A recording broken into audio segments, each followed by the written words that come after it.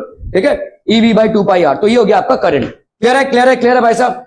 Okay, area of the current loop हमने निकाल लिया है। तो आपका यहां पे मैग्नेटिक मूवमेंट कितना हो जाएगा? ये म्यू एल लिखा हुआ है, एक्चुअली मैग्नेटिक मूवमेंट है। मैग्नेटिक मूवमेंट कितना होता है? आई इंटू ए। ठीक है, यहां पे आपका ऑर्बिटल मैग्नेटिक मूवमेंट लिखा हुआ है। क्या हो गया? ठीक है, दिस इज बेसिकली ऑर्बिटल। तो ये आपका ऑर्बिटल मैग्नेटिक मूवमेंट, ये कितना हो जाएगा भाई साहब? I into A. This will be how much? I की वैल्यू हमने निकाली e we by 2 pi R, और ये है आपका पाई आर का स्क्वायर, पाई आर का स्क्वायर। ठीक है, तो ये हो गया e we R upon 2, e we R upon 2। ये हो गया आपका ऑर्बिटल मैग्नेटिक मूवमेंट। क्या ये समझ में आ रहा है भाई साहब? ये एक्चुअली में एम ही है, आई इंटू ए, उसी का मतलब ये रिजल्ट है। ठीक है, E we R upon 2। As the negatively charge electron is revolving anti clockwise, the associated current flows clockwise. ठीक है, हमेशा याद रखना, इलेक्ट्रॉन जिस तरफ मूवमेंट करता है, करंट उसके उल्टे डायरेक्शन में मूव करता है। वैसे आप लोग 10th में भी पढ़ चुके हो ये समझ लो आपका एक सर्किट है। यहां पे आप कैसे दिखाओगे करंट कैसे मूव कर रहा है, पॉजिटिव से नेगेटिव की तरफ। लेकिन एक्चुअली में इलेक्ट्रॉन्स कहां से फ्लो हो रहे हैं? नेगेटिव से पॉजिटिव की तरफ. So your current always conventionally has a direction opposite to the flow of electrons. ठीक है. तो यहां पे भी आपका देखो, आपका अगर इलेक्ट्रॉन्स क्लॉकवाइज फ्लो हो रहे हैं तो करंट किस तरफ फ्लो होगा? Anti clockwise. अगर आपका इलेक्ट्रॉन्स एंटी क्लॉकवाइज फ्लो हो रहे हैं तो करंट किस तरफ फ्लो होगा? क्लॉकवाइज. ठीक है. So according to right hand thumb rule, the direction of the magnetic dipole movement of the revolving electron will be perpendicular to the plane of its orbit and in the downward direction. तो angular momentum जो Bohr ने निकाला भाई साहब वो क्या होता है? mvr, velocity of electron. और यहां पे भाई साहब आपने l mvr, तो the direction of l is normal to the plane of the electron in the upward direction. तो अगर आप भाई साहब ये ऑर्बिटल एंगुलर मोमेंटम निकालेंगे अपॉन l करके, तो ये कितना आ जाएगा बोलो? evr/2 ये आप निकाल चुके हैं upon orbital angular momentum that is mvr. तो यहाँ पे कितना आ गया बोलो? e/2m. ठीक है. e/2m ये हमेशा आएगा ऐसा ही. ठीक है. ये हमेशा आएगा, मतलब हम आपको ये क्या बोल रहे हैं? This is basically the ratio of, ये आपका है भाई साहब क्या? Angular momentum. l is angular momentum mvr. ठीक है. और ये आपने भाई साहब मोमेंटम निकाला. ठीक है. Angular momentum of the electron due to its orbital motion, angular momentum mvr होता है. For any body which is performing a rotational motion, it is having a mass m and having a velocity v, its orbital angular momentum l will be equal to mvr. अभी आप भाई साहब यहाँ पे क्या निकाल चुके हो? This is basically moment. ठीक है. तो आपका मैग्नेटिक मोमेंट है ये evr/2. ठीक है. अगर हमने इन दोनों का रेशियो निकाला, what do we get? e/2m. The above ratio is constant and is called the gyrometric ratio. ठीक है. तो आपका भाई साहब ये वाला above ratio, तो यहाँ पे देखो, this is basically magnetic moment and this is upon L. Magnetic moment की वैल्यू आपने निकाली evr/2 है, और orbital angular momentum is mvr. यहां पे r और r कैंसिल, v और v कैंसिल, आपका आंसर कितना आ जाएगा? e/2m. यहां पे e की वैल्यू कितनी है? 1.6 इंटू 10⁻⁻19, और m की वैल्यू कितनी है? 9.1 इंटू 10⁻⁻31. इसको अगर हम सवाल को सॉल्व करेंगे तो हमको कितना आ जाएगा? यहाँ पे this will B 8.8 into 10⁻10 coulomb per KG. ठीक है. ये आंसर आ जाएगा. इसी को अपन क्या बोलेंगे? Gyrometric ratio. Gyrometric ratio is nothing but the ratio of magnetic movement to orbital angular momentum. ठीक है. Ratio of magnetic movement to orbital angular momentum is known as gyrometric ratio. ठीक है. ओके. सो म्यूएल की वैल्यू हो गई ये. ठीक है. आपका ये हो जाएगा the negative sign shows that the direction of L. अभी अगर देखो यहाँ पे आपने क्या किया है, what you have done is, ये है आपका mu L which is magnetic moment upon L. इसकी वैल्यू कितनी आई है? e/2m आई है कि नहीं? तो म्यू एल की वैल्यू आप क्या लिख सकते हो? This will B e/2m into L. ठीक है. अभी बोर ने ये प्रूव किया है, नील्स बोर ने, कि ऑर्बिटल एंगुलर मोमेंटम की वैल्यू क्या होती है भाई साहब? nh/2 होती है. तो इसके जगह पे अपन क्या लिख सकते हैं बोलो? e/2m into nh/2. ठीक है. तो आपका भाई साहब ये मास ऑफ इलेक्ट्रॉन है बेसिकली. ठीक है. तो यहां पे अगर हम इसको लिखते हैं n, और इधर अंदर क्या आ जाएगा भाई साहब? eh/4πme. ठीक है. तो ये हो गया भाई साहब आपका magnetic moment of an electron, magnetic moment of an electron which is revolving in an orbit. खुद ही पैर नचा रहा है और होश में भी नहीं है, देख रहा है. वैसे मैं था क्या? Okay okay. Are B clear on this one people? ये हो गया आपका क्या? This is basically moment orbit, magnetic moment of an electron which is revolving in an orbit, and this is orbital angular momentum. हमने देखा भाई साहब इन दोनों का रेशियो कितना आया है? गायरोमेट्रिक रेशियो विच इज e/2m. ठीक है. अगर हम भाई साहब इस l को इधर लेकर आते हैं तो ul मतलब आपका magnetic moment will be equal to e/2m into l. l की वैल्यू जो है वो है ऑर्बिटल एंगुलर मोमेंटम, और बोर ने ये प्रूव किया है कि mvr is equal to nh/2 होता है. ठीक है. सो l की value which is mvr, this is equal to nh/2. तो अगर हमने यहाँ पे l की जगह पे nh, ये nh/2 सिर्फ इलेक्ट्रॉन्स के मूवमेंट के लिए ही एप्लीकेबल है, दूसरे के लिए एप्लीकेबल नहीं है. ठीक है. सो ये हो गया nh/2. n को बाहर निकालो, यहाँ पे e इंटू h 4π. क्यों हम इसको बाहर निकाल रहे हैं? क्योंकि इकलौता n ही है जो चेंज होगा. जैसे आपके नंबर ऑफ शेल्स होते हैं k, l, m, n, तो k की वैल्यू n की वैल्यू कितनी हो जाएगी? k के लिए 1, l की वैल्यू कितनी हो जाएगी? 2. बाकी सारे आपके कांस्टेंट्स हैं. ये हो गया आपका इलेक्ट्रॉन का चार्ज विच इज 1.6 इंटू 10⁻⁻19. ये हो गया h which is 6.6 into 10⁻34, that is Planck's constant pi. और ये हो गया mass of electron which is 9.1 into 10⁻31 kg. So बाकी सारी चीजें यहाँ पे कांस्टेंट हो जाएंगी, ठीक है। ओके, बोर्स मैग्नेटॉन, तो आपका बोर्स मैग्नेटॉन कितना आ गया, देखो EH बाई 4 पाई। अगर आप n की वैल्यू 1 रखते हैं, ठीक है, तो मतलब आपका मैग्नेटिक मूवमेंट मिनिमम हो जाएगा, है ना। यही है आपका bourse magneton, that is EH by, actually क्या आया था आपका NEH बाई 4 पाई ME, लेकिन अगर हमने n की वैल्यू 1 ले ली तो ये हो जाएगा EH by 4 pi ME। This is called Bohr's magneton, ठीक है। Are we clear? तो यूबी की वैल्यू कितनी हो गई भाई साहब, अगर हम इसको पूरा पूरा मल्टीप्लाई करते हैं, we get 9.27 into 10⁻⁻24 metre square, ठीक है। Besides the orbital angular momentum, an electron has spin angular momentum due to its spinning motion. The magnetic moment possessed by an electron due to spinning motion is called intrinsic magnetic moment और spin magnetic moment। तो इसको अपन intrinsic magnetic moment बोलेंगे या spin magnetic moment बोलेंगे।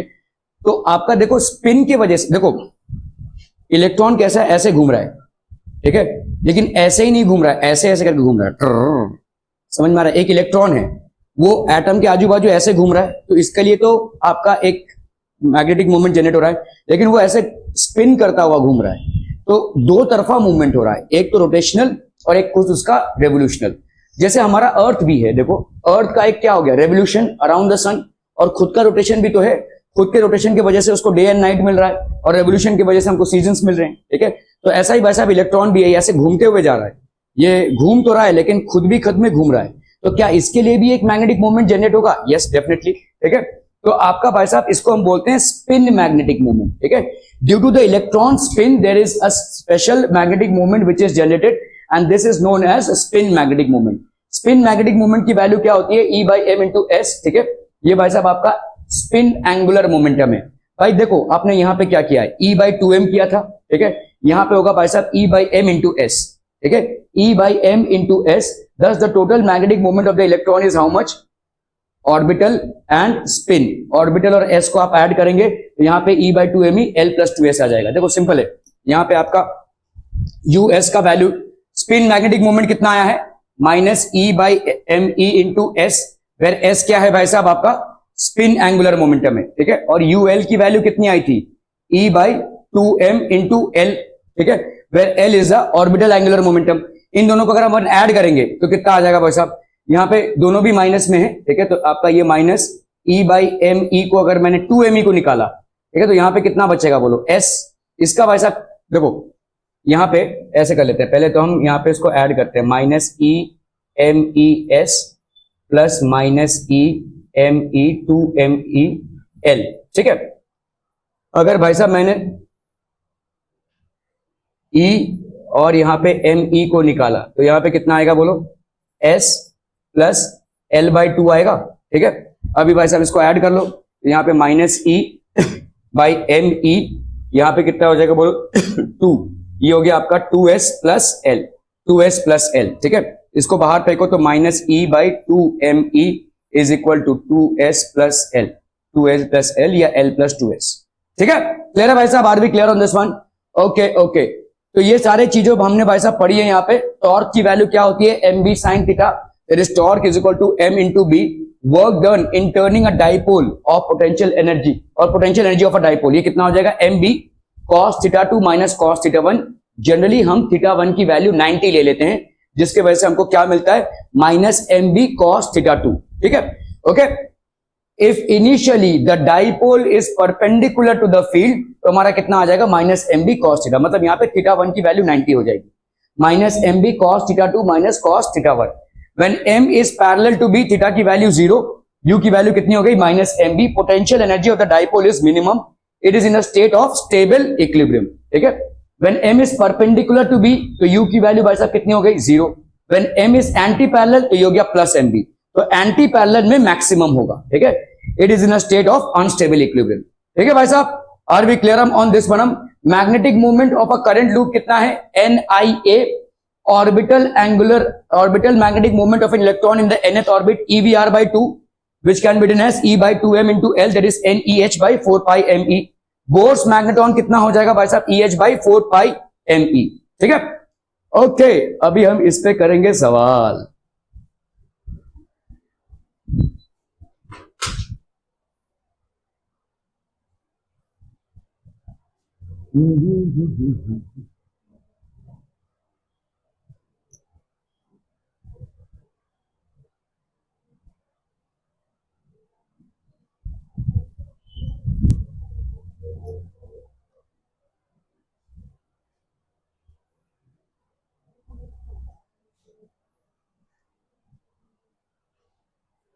चलो भाई साहब ये वाला सवाल करना है फटाफट।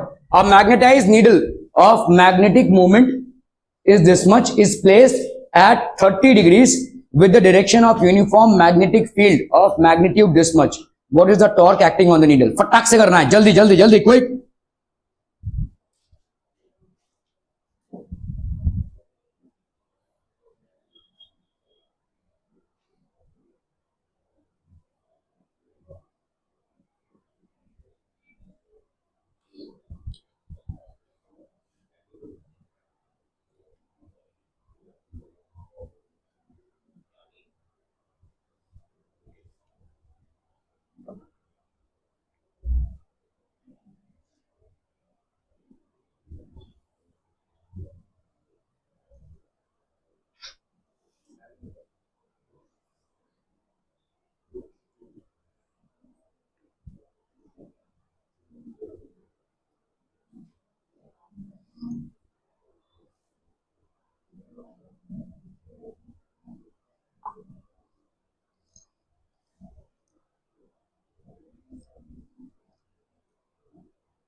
हो गया, डन डन डन, इजी है वैसे सवाल।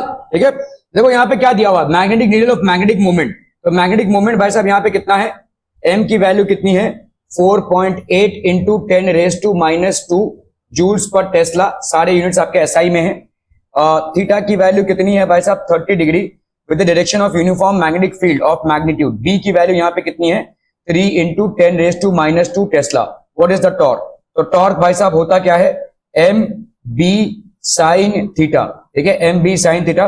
ठीक है, कम वक्त ये एम बी, इससे छुटकारा ही नहीं हो रहा है। चलो 4.8 इंटू 10⁻² और बी की वैल्यू कितनी हो गई 3 इंटू 10⁻², और ये हो गया आपका साइन 30। साइन 30 की वैल्यू कितनी हो गई भाई साहब 1/2। ठीक है, तो ये हो गया आपका 2 2 4 2 4 जाए, ये हो गया आपका 7.2 ना, 24 3 72, और कितना हो गया बोलो 10⁻⁻4। ठीक है, इसका यूनिट क्या हो जाएगा बोलो, न्यूटन मीटर लिख सकते हैं। ठीक है, this will be basically newton metre. Okay,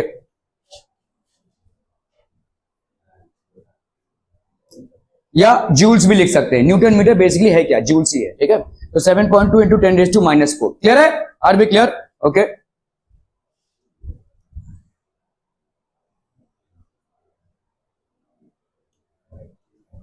चलो भाई साहब इसको करना है फटाक से, क्विक क्विक क्विक जल्दी। A short bar magnet of magnetic moment. This is placed with its axis 30 degree to a uniform magnetic field. It experiences a torque of this much.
Done done done.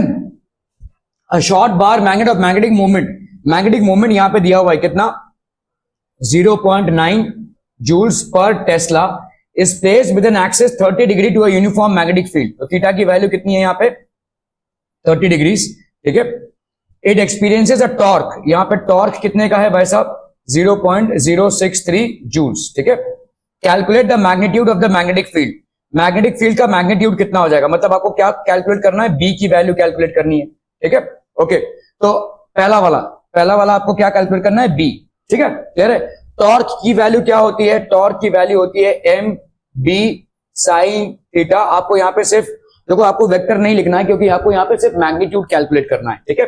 So B की value क्या हो जाएगी, बोलो, torque upon M, sorry this is basically torque, torque upon M sine theta, ठीक है। Torque की value कितनी हो गई 0.063, एम की वैल्यू कितनी हो गई भाई साहब 0.9, और साइन थीटा की वैल्यू कितनी हो गई साइन 30, दैट इज 1/2। इस 2 को ऊपर ले लिया तो 90, अगर इधर एक पॉइंट लिया इधर एक पॉइंट, तो यहाँ पे 0.07 और ये 2 ऊपर गया तो this will be how much 0.14 Tesla.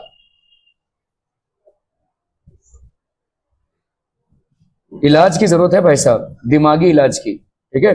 0.14 Tesla. In which orientation will the bar magnet B in stable equilibrium in the magnetic field, तो कौन से ओरिएंटेशन में आपका स्टेबल इक्विलिब्रियम रहेगा 180 डिग्रीज, 180 में सबसे अनस्टेबल हो जाएगा, सबसे ज्यादा टॉर्क लगेगा, ठीक है, तो 0 डिग्री हो जाएगा भाई साहब, ठीक है। 180 में सबसे ज्यादा अनस्टेबल हो जाएगा, ठीक है। ओके, सो आपका भाई साहब या तो देखो instable equilibrium the potential energy, आपका देखो पोटेंशियल एनर्जी क्या है, आपका पोटेंशियल एनर्जी होता है क्या -mb cos थीटा। कोई भी चीज हो फिजिक्स में या केमिस्ट्री में, अगर आपका सिस्टम का एनर्जी बढ़ रहा है तो अनस्टेबिलिटी भी बढ़ेगी, अगर आपका सिस्टम का एनर्जी घट रहा है तो स्टेबिलिटी बढ़ेगी, नहीं स्टेबिलिटी बढ़ेगी। जितना आपका एनर्जी घटेगा, किसी भी सिस्टम का एनर्जी घटेगा उसकी स्टेबिलिटी बढ़ेगी, किसी भी सिस्टम की एनर्जी बढ़ेगी तो उसकी स्टेबिलिटी घटेगी, ठीक है, क्लियर है। तो अभी आपका भाई साहब पोटेंशियल एनर्जी देख लीजिए, पोटेंशियल एनर्जी क्या होता है mb cos थीटा। इसकी मिनिमम वैल्यू कब होगी भाई साहब, जब थीटा की वैल्यू क्या हो जाए, ठीक है, जब थीटा की value in stable equilibrium the potential energy is minimum. सबसे देखो सबसे कम वैल्यू कब होगी, इसकी सबसे कम वैल्यू कब होगी, नहीं 0 कम वैल्यू नहीं होगी, 0 से भी कम जाएगी ना। देखो यहां पे -mb cos थीटा है, u मिनिमम क्या हो जाएगा, आप 0 मत लो, क्या 0 से भी नीचे जाने की संभावना है, बिल्कुल है भाई साहब, माइनस में है वो, ठीक है। तो ये u मिनिमम कितना हो जाएगा, दिस विल बी -mb, जब इसकी वैल्यू क्या हो जाए 1, इससे ज्यादा ड्रॉप नहीं कर सकता क्योंकि cos थीटा की मैक्सिमम वैल्यू 1 है, और जितना इसका वैल्यू बढ़ेगा नेगेटिव में वैल्यू उतना ही कम होता जाएगा, क्योंकि आपने एक नेगेटिव ठूंस रखा है वहां पे, तो जितना इसका वैल्यू बढ़ाते जाएंगे उतना ही कम होता, जैसे हम बोलते हैं ना भाई साहब -5 इज लेस देन -3, इसको जितना बढ़ाते जाओगे इससे इतना कम होता जाएगा ये, ठीक है। तो यहाँ पे आपका ये कब होगा, जब थीटा की वैल्यू क्या हो जाए भाई साहब 0, ठीक है, थीटा की वैल्यू।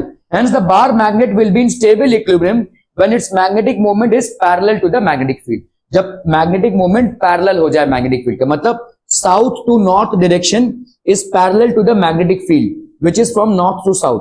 ध्यान रहे, external magnetic field north to south है, आपका magnetic movement south to north है, ठीक है, इसमें सबसे स्टेबल हो। और देखो कंसेप्चुअली भी देखो, कंसेप्चुअली ये सब कैलकुलेशन हटा कर देखो, देखो आपने एक मैग्नेट को प्लेस किया है, मैग्नेटिक फील्ड यहां पे इधर से इधर है, मतलब इधर क्या है नॉर्थ, इधर क्या है साउथ, आपने क्या किया है साउथ और नॉर्थ, मतलब अभी मेरा मैग्नेटिक मूवमेंट क्या हो गया, ये मैग्नेटिक मूवमेंट का डायरेक्शन हो गया, ये पैरेलल टू मैग्नेटिक फील्ड हो गया। इस हिसाब से क्या ये साउथ नॉर्थ की तरफ अट्रैक्ट होगा, क्या ये नॉर्थ साउथ की तरफ अट्रैक्ट होगा, क्या ये बैलेंस रहेगा, बिल्कुल रहेगा भाई साहब, क्योंकि जो खिंचाव दोनों तरफ से है वो इक्वल एंड ऑपोजिट होगा, so it will be balanced, यही आपका इक्विलिब्रियम स्टैब्लिश करेगा, ठीक है, क्लियर है, are B clear.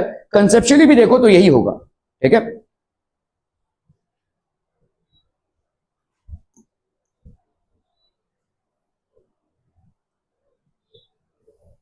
In an iron bar which is having a volume of 5 centimeter into 1 centimeter into 1 centimeter, the magnetic moment of an atom is this much. What will be the magnetic moment of the bar in the state of magnetic saturation? What torque will have to be applied? Magnetic saturation मतलब इसका एक एक कोना भाई साहब magnetism से भर जाए, मैग्नेटिज्म से भर जाए, ठीक है। सो आपका भाई साहब मैग्नेटिक सैचुरेशन, यहाँ पे देखो एरिया को निकाल सकते हैं, आपको लेंथ, ब्रेथ और हाइट दिया हुआ है, ठीक है। मास ऑफ द आयरन बार कितना हो जाएगा, ठीक है। आपका यहाँ पे देखो डेंसिटी ऑफ आयरन दिया हुआ है, डेंसिटी ऑफ आयरन दिया हुआ है और इसकी वॉल्यूम दी हुई है, सॉरी आपका वॉल्यूम हम फाइंड आउट कर सकते हैं इससे। तो density into volume will be the mass, ठीक है। So what is the mass of the iron bar, mass will be equal to volume into density. Volume की वैल्यू कितनी है भाई साहब, 5 सेंटीमीटर क्यूबिक, इंटू डेंसिटी कितना है 7.8 ग्राम पर सेंटीमीटर क्यूबिक। ये सेंटीमीटर क्यूबिक और ये सेंटीमीटर क्यूबिक कैंसिल हो गया, 8 5 40, 7 5 35, 39, तो ये हो गया 39 ग्राम्स, ठीक है। ये हो गया आपका आयरन का मास 39 ग्राम्स, ठीक है। आयरन की एटॉमिक नंबर कितनी है 56। हर एटम के लिए एक ऑर्बिटल एंगुलर मोमेंटम जनरेट होगा, तो कितने एटम्स होंगे, ठीक है। हमको मालूम है कि भाई साहब मोल कॉन्सेप्ट के हिसाब से, ठीक है, 56 1 मोल ऑफ एनी सब्सटेंस, यहां पे तो हम आयरन ले रहे हैं, इसके कितने एटम्स होंगे, Na नंबर ऑफ एटम्स होंगे, that is Avogadro's number of atoms होंगे। 1 मोल मतलब कितना हो गया 56 gram of iron will have how many 6.02 into 10⁻23 atoms, ठीक है। यहां पे 39 ग्राम है, तो 39 ग्राम का कितना हो जाएगा भाई साहब 6.02 इंटू 10⁻23 इंटू 39/56, ठीक है। ये सब तमाम तामझाम करेंगे तो हमारा यहां पे आंसर कितना आ रहा है 4.19 इंटू 10⁻23। इतने एटम्स हो गए, ठीक है, इतने भाई साहब एटम्स हो गए। अभी मैग्नेटिक मूवमेंट हर एक एटम का कितना होगा, व्हाट इज मैग्नेटिक मूवमेंट बच्चा पार्टी, I इंटू ए, है ना भाई साहब, I इंटू ए किया हुआ है आपने। व्हाट इज, तो यहां पे आपका magnetic movement, what is the torque have to be applied, magnetic movement of each atom, what torque will be to keep the power perpendicular external field of,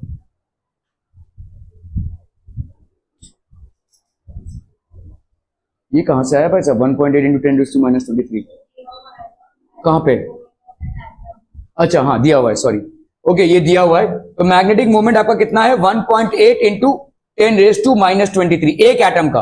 कितने atoms हैं भाई साहब आपके पास, इतने, तो टोटल मैग्नेटिक मोमेंट कितना हो जाएगा, टोटल मैग्नेटिक मोमेंट आपका भाई साहब कितना हो जाएगा 4.19 इंटू 10⁻23 इंटू 1.8 इंटू 10⁻23।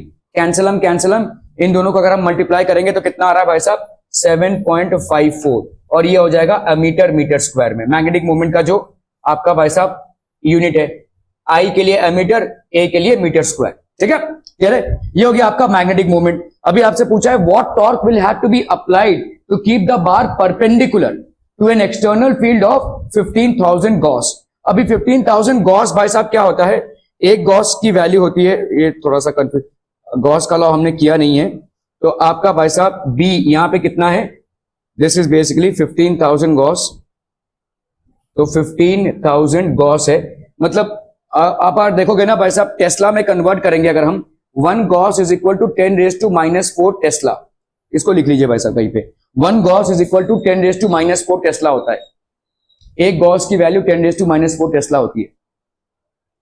तो यहां पे मैग्नेटिक फील्ड गॉस में दिया हुआ है, ठीक है, तो इसका वैल्यू कितना हो जाएगा बोलो 15,000 into 10⁻⁻4, so that is going to be how much हम पीपल, हम 15,000 into 10⁻⁻4 that will be 1 2 3 4 1.5 tesla. ये हो गया भाई साहब आपका मैग्नेटिक फील्ड, ठीक है। तो टॉर्क भाई साहब क्या हो जाएगा, जल्दी से बोलो टॉर्क कितना हो जाएगा, torque will be M B sine theta. M B की वैल्यू भाई साहब यहां पे कितनी हो जाएगी, ये हो गया एम की वैल्यू दैट इज 7.54, बी की वैल्यू भाई साहब बताइए कितनी हो गई 1.5, और यहां पे कितना है देखो, what torque will be applied to keep the bar perpendicular, bar perpendicular मतलब sin 90, तो ये हो गया आपका sin 90, ठीक है। तो ये टॉर्क भाई साहब 7.54, इसको इनसे मल्टीप्लाई करेंगे तो आपका आंसर आ रहा है 11.3 न्यूटन मीटर भी लिख सकते हैं, या 11.3 जूल्स भी लिख सकते हैं, ठीक है। Are B clear. तो आपने यहाँ पे क्या फाइंड आउट किया है, यहाँ पे पहले आपने फाइंड आउट किया कि नंबर ऑफ एटम्स कितने होंगे, नंबर ऑफ एटम्स कितने होंगे भाई साहब, ऐसा टॉर्क इधर करना, वैसा इधर ही रहेगा तेरा मुंह फिर, ठीक है। तो मास ऑफ द आयरन बार कितना हो गया भाई साहब, volume into density, volume into density हो गया भाई साहब, ठीक है। हमने जो मास निकालना है तो पहले हमने देख लिया वॉल्यूम इतना दिया हुआ है, डेंसिटी इतना दिया हुआ है, तो इतना ग्राम आ गया। हम भाई साहब केमिस्ट्री में देखते हैं कि 1 mole of a substance will always occupy Avogadro's number of atoms. तो 1 mole that is 56 ग्राम होता है भाई साहब आयरन का atomic weight, will occupy this number of atoms. So आपका 39 ग्राम कितना ऑक्यूपाई करेगा? this many number of atoms. अभी हर एक एटम का यहां पे दिया हुआ है magnetic moment of an atom is this much, तो हर एक एटम का कितना हो जाएगा भाई साहब? इतना है, तो इतने सारे एटम्स का कितना होगा? मल्टीप्लाइड बाय दिस, ठीक है। ये जो आया भाई साहब ये हो गया आपका टोटल मैग्नेटिक मोमेंट, ये आ गया आपका टोटल मैग्नेटिक मोमेंट, ठीक है। अभी आपको यहाँ पे मैग्नेटिक फील्ड की वैल्यू गॉस में दी हुई है 15,000 gauss, 1 gauss is equal to 10⁻⁻⁴ tesla, तो आपका 15,000 गॉस मतलब 1.5 टेस्ला हो जाएगा, ठीक है। टॉर्क की वैल्यू होती है एम बी साइन थीटा, मतलब एम की वैल्यू आप निकाल चुके हो 7.54, बी की वैल्यू क्या हो गई 1.5 टेस्ला, और साइन थीटा यहाँ पे बोला है परपेंडिकुलर रखने का, तो साइन 90 जिसकी वैल्यू होती है 1, so obviously you will get this much. आपको भाई साहब यहाँ पे न्यूटन मीटर सीधा डाल देना है, क्योंकि टॉर्क होता क्या है? फोर्स इंटू परपेंडिकुलर डिस्टेंस, तो फोर्स हो गया न्यूटन में और परपेंडिकुलर डिस्टेंस हो गया मीटर में, ठीक है। That's how you will come to this, okay okay okay okay.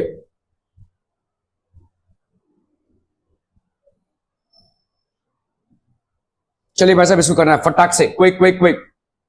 A planar loop of irregular shape encloses an area of this much and carries a current of 12 amperes. एक planar loop है, the sense of flow of current appears to be clockwise. Clockwise मतलब भाई साहब कैसा है? एक loop है basically, ये एक लूप है, एक प्लेनर लूप है, तो हम अगर देख रहे हैं इसको इधर से देख रहे हैं ऑब्जर्वर के लिए, ऑब्जर्वर के लिए क्लॉकवाइज डायरेक्शन है, this is basically clockwise direction में करंट जा रहा है, ठीक है ठीक है। एरिया कितना दिया हुआ है इसका? एरिया दिया हुआ है भाई साहब 7.5 इंटू 10⁻⁻⁴ मीटर स्क्वायर। करंट भाई साहब ये कितना कैरी कर रहा है? 12 एम्पियर्स का, ठीक है। तो current which is carried by this is 12 amperes. The sense of flow appears to be clockwise, ये भाई साहब आपका क्लॉकवाइज है। What is the magnitude and direction? तो पहला हम मैग्नीट्यूड फाइंड करते हैं, किसका भाई साहब? मैग्नेटिक मोमेंट का। मैग्नेटिक मोमेंट भाई साहब क्या हो जाएगा? आई इंटू ए, एक ही लूप है यहाँ पे, एन का फैक्टर नहीं लगेगा, this will be I into A. कुछ ज्यादा ही विचलित नहीं हो रहे हैं आप? हाँ हो गया है तो भाई साहब पद्मश्री आपको ही मिलेगा अगली बार का, ठीक है। आई और ये की ए की वैल्यू क्या हो गई? 7.5 इंटू 10⁻⁻⁴, ठीक है। सो ये हो गया आपका मीटर मीटर स्क्वायर, ये हो गया मैग्नेटिक मोमेंट। और इसका डायरेक्शन क्या होगा? देखो इसका डायरेक्शन होगा जो एरिया वेक्टर का डायरेक्शन होगा, ठीक है। अभी भाई साहब एरिया वेक्टर को देखोगे तो ऐसे, तो ये this is directed in the plane of the paper, so this magnetic moment will be directed in the plane of the paper, ठीक है। इसका जो भी भाई साहब वैल्यू आ जाएगा, कितना आया? हो गया, बोल कितना आया? -4 90 इंटू 10⁻⁴, ठीक है। इसका मतलब 9 इंटू 10⁻³ होगा जूल्स पर टेस्ला, ठीक है। जूल्स पर टेस्ला या मीटर मीटर स्क्वायर भी लिख सकते हैं, ठीक है। It can be written as joules पर टेस्ला और meter metre square, both are absolutely correct, ठीक है। Direction of magnetic movement is along the normal to the plane of the loop away from the observer, मतलब अंदर की तरफ होगा। मतलब अगर हम इसको ऐसे भी रिप्रेजेंट करें तो भी चलेगा। आपको मैंने बताया था कि अगर आपकी तरफ है मैग्नेटिक मूवमेंट तो this will be represented by a dot, if it is away from you it will be represented by a cross, ठीक है। क्लियर है?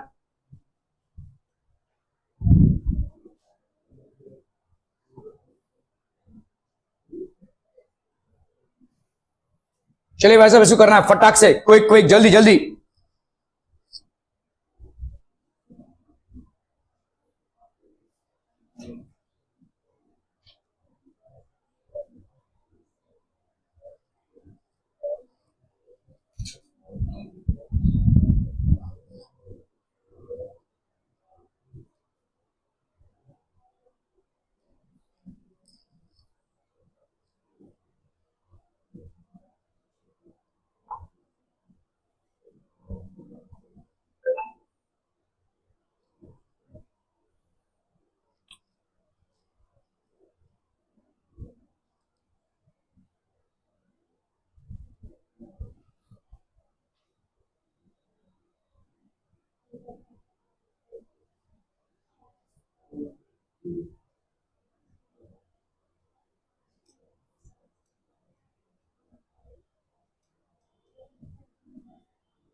Done done done.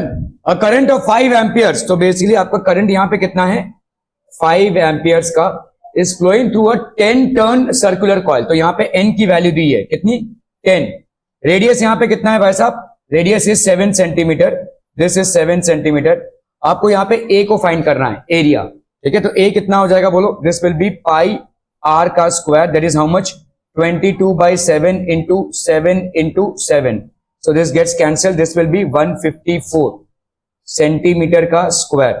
So which can be written as 154 into 10 raised to -4 metre का square. ठीक है, ऐसा unit में लेना पड़ेगा आपको, ठीक है।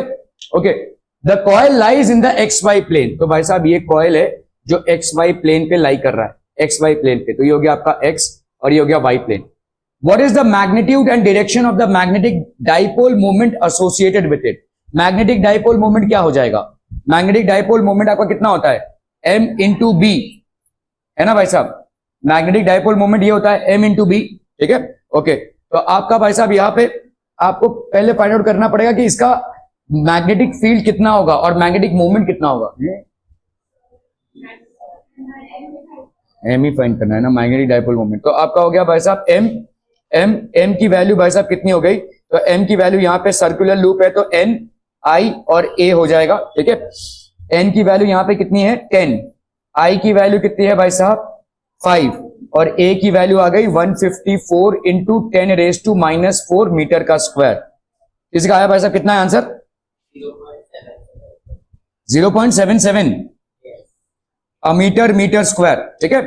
अभी ये हो गया 0.77, अभी क्या गड़बड़े, ओके 0.77 मीटर स्क्वायर। ये हो गया आपका मैग्नीट्यूड। डायरेक्शन क्या हो जाएगा बोलो, देखो इस पूरे में देखो इसमें वेक्टर कौन है, एरिया, ठीक है भाई। इसमें अगर देखो इसका डायरेक्शन क्या हो जाएगा, इस प्लेन के परपेंडिकुलर, मतलब जेड एक्सिस पे होगा। अब ये डिपेंड करता है कि भाई साहब ये करंट जो है तो क्लॉकवाइज फ्लो हो रहा है या एंटी क्लॉकवाइज फ्लो हो रहा है, ठीक है। But it will be perpendicular to the XY plane, that it will be along the Z axis, it will be along the Z axis, आप ऐसा लिख सकते हैं, ठीक है। क्लियर है, okay.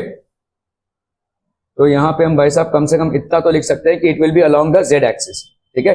0.77 the direction of magnetic dipole moment is perpendicular to the plane of the coil, hence it is along Z axis. अगर तुमको करंट ऐसे दिया रहता तो इट विल बी इनसाइड, अगर तुमको करंट ऐसे दिया रहता तो इट विल बी आउटसाइड, ठीक है। But it will be along the Z axis which is perpendicular. If this coil were to be placed in a uniform external magnetic field directed along the x-axis, तो आपको भाई साहब एक x-axis में एक uniform magnetic field में इसको place कर दिया गया है। In which plane would the coil lie when in equilibrium? तो आपका भाई साहब यहाँ पे टॉर्क कितना आ जाएगा, इस पे टॉर्क भाई साहब कितना लगेगा m b sin थीटा, है ना। This will be the torque with, देखो अगर मूवमेंट होगा इसका किसके वजह से होगा, टॉर्क की वजह से होगा। और यहां पे m इंटू बी, m और b में कितना भाई साहब आपका एंगल बन रहा है, m इज बेसिकली ये z एक्सिस पे है और आपका b किस एक्सिस पे है, x एक्सिस पे, तो there will be an angle of 90 degree. तो यहां पे आप इसको बोल सकते हैं दिस इज 90 डिग्री, ठीक है। m इंटू बी भाई साहब ये क्या हो जाएगा, m की वैल्यू आपने निकाली कितनी आई भाई साहब 0.77, है ना। तो ये हो गया आपका 0.77 और b का if this coil were to be placed in uniform along in which plane would the coil lie when in equilibrium, तो आपका भाई साहब b के साथ इसका मल्टीप्लिकेशन जो भी मैग्नेटिक फील्ड होगा इसका, ठीक है। Alpha is the angle for stable equilibrium, torque is 0। अगर भाई साहब स्टेबल इक्विलिब्रियम में यहां पे क्या पूछा जा रहा है व्हेन इन इक्विलिब्रियम, तो टॉर्क की वैल्यू कितनी हो जाएगी 0, ठीक है। For this b should be perpendicular to the plane of the coil, तो प्लेन ऑफ द कॉइल पे भाई साहब ये परपेंडिकुलर होना चाहिए, ठीक है। Should be perpendicular, hence the coil will lie in the YZ plane. तो आपके कॉइल को भाई साहब YZ प्लेन पे लेना पड़ेगा।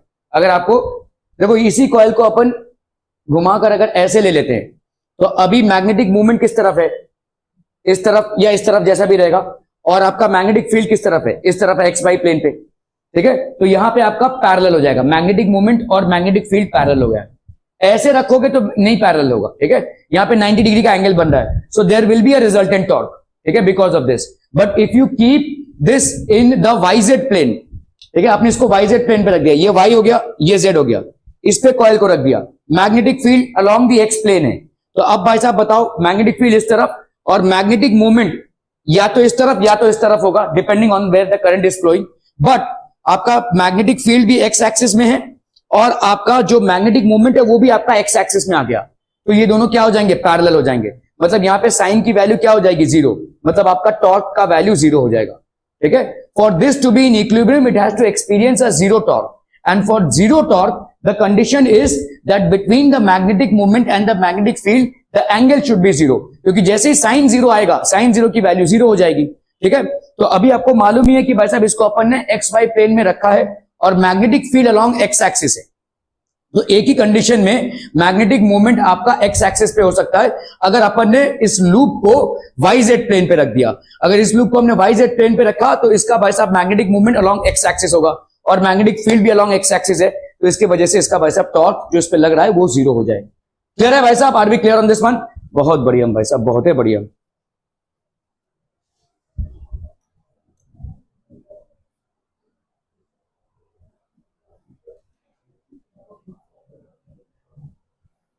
A bar magnet of dipole moment 3 ammeter meter square rests with its center on a frictionless pivot.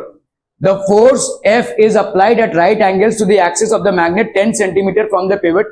ठीक है, तो आपका देखो एक बार मैग्नेट है, ये हो गया भाई साहब पिवट, मतलब होता है एक फिक्स प्लेन। जैसे मैंने समझ लो इसको रोटेट कराना है तो मैंने इसको फिक्स कर दिया, अभी ये ऐसे रोटेट करेगा, यहाँ पे ये फिक्स्ड है और इसको ऐसे रोटेट करा। ठीक है, a bar magnet of dipole moment, भाई साहब डाइपोल मोमेंट इस बार मैग्नेट का कितना दिया हुआ है, this is 3 metre square rest with is centre on a frictionless pivot. तो यहाँ पे भाई साहब फ्रिक्शनलेस पिवट पे ये मतलब ये देखो ऐसे है, ये बार मैग्नेट है, इसको मैंने टेबल पे रख दिया है, ये पिवट है, ऐसे घुमा सकते हैं इसको। ठीक है, दिस कैन बी रोटेटेड। तो ये आपका भाई साहब टेबल पे रखा हुआ है, फ्रिक्शनलेस है, मतलब टेबल का कोई भी फ्रिक्शन इस पे नहीं लग रहा है। ठीक है, इसके मूवमेंट पे A force F is applied at right angles to the axis of the magnet. तो भाई साहब मैग्नेट का एक्सिस क्या हो जाएगा, दिस इज बेसिकली ये हो गया इसका मैग्नेट का एक्सिस, और एक फोर्स आपने F अप्लाई किया हुआ है। ठीक है, 10 सेंटीमीटर फ्रॉम द पिवट, इस पिवट से भाई साहब 10 सेंटीमीटर की दूरी पर। ठीक है, ये भाई साहब आपका 10 सेंटीमीटर की दूरी पे आपने एक फोर्स राइट एंगल्स पे अप्लाई किया हुआ है। ठीक है, it is observe that an external magnetic field is required to hold the magnet in equilibrium at an angle of 30 degree with the field. तो आपका एक्सटर्नल मैग्नेटिक फील्ड यहां पे कितना है, external magnetic field is 0.25 tesla. ठीक है, आपका ये फोर्स लग रहा है, ठीक है, 30 degree with the field. Calculate the value of F, आपको यहाँ पे एफ की वैल्यू कैलकुलेट करनी है। क्या ये समझ में आ रहा है? इसको अपन ने फोर्स लगाया, तो फोर्स लगाया तो भाई साहब ये टिल्ट होगा, लेकिन अगर आपने एक एक्सटर्नल मैग्नेटिक फील्ड इतना क्रिएट कर दिया तो इस फोर्स को भी ये बैलेंस कर लेगा, मतलब ये स्टिल हो जाएगा, it will become in equilibrium. तो इसका मतलब क्या है, फोर्स के वजह से जो टॉर्क इस पे लग रहा है दैट इज बैलेंसिंग द, आपका ये जो इस मैग्नेटिक फील्ड की वजह से लग रहा है, these two are getting balanced। ठीक है, समझ में आ रहा है ये? Okay, so how will we calculate this some people, हम तो फोर्स इनटू परपेंडिकुलर डिस्टेंस आपका टॉर्क हो जाएगा।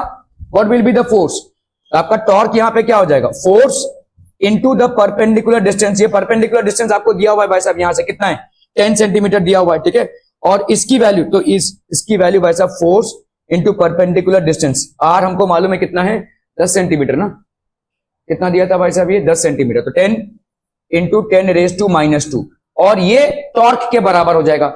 जब आप मैग्नेटिक फील्ड में एट एन एंगल थीटा को रखते हैं इस मैग्नेट को, तो इस पे एक टॉर्क लगेगा, और वो टॉर्क कितना हो जाएगा, mb sin थीटा। ठीक है, that will be the magnetic moment. अभी यहाँ पे मैग्नेटिक डाइपोल मोमेंट दिया हुआ है आपको, तो F into 10⁻⁻1 is equal to dipole moment that is 3 into magnetic field कितना है भाई साहब 0.25, और थीटा की वैल्यू भाई साहब कितनी दी हुई है 30 डिग्री, तो साइन 30 मतलब हो गया 1/2।